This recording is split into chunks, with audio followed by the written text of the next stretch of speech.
જોડિયાની સરકારી સ્કૂલમાં પ્રાથમિક અને માધ્યમિક શાળાના બાળકો હવે એકસાથે અભ્યાસ નહીં કરે. નવું બાંધકામ શરૂ.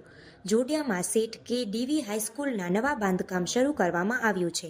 2001ના વિનાશક ભૂકંપથી રાજાશાહી વખતની ગામની સેઠ કે ડીવી હાઈસ્કૂલનું ભવન નાશ પામ્યું હતું.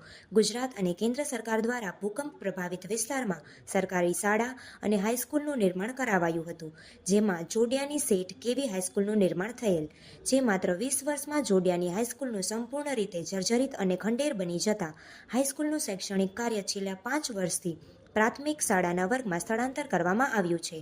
હાઈસ્કૂલના પૂર્વ આચાર્ય તથા હાઈસ્કૂલના પૂર્વ વિદ્યાર્થી દ્વારા ગુજરાત સરકાર અને કેન્દ્ર સરકાર સુધી હાઈસ્કૂલના નવા બાંધકામ માટે લિખિતમાં સમયથી સમય રજૂઆત પણ કરવામાં આવેલી હતી. કે તમારી રજૂઆત ને આકાબાઈની રજૂઆત સીધી ઘણા વર્ષોથી ચાલુ હતી. આખી એમના માટે તો અમે કેડીવી હાઈસ્કૂલ ગ્રુપ બનાવ્યું હતું. એમાં લોકોને સાથે જોડ્યા અને આટલું સરસ એક કાર્ય સરકારશ્રી દ્વારા થાય છે અને ખૂબ સરસ થાય એવી અમારી ઈચ્છા છે. અને સારા જે કોન્ટ્રાક્ટરોનો બધાને સારો મટીરિયલ વાપરે છે, એનાથી આ ગામનું એક સારી વસ્તુ, સારું બિલ્ડિંગ બને છે સ્કૂલનું. એનાથી ખૂબ ખૂબ શુભેચ્છા અને અભિનંદન.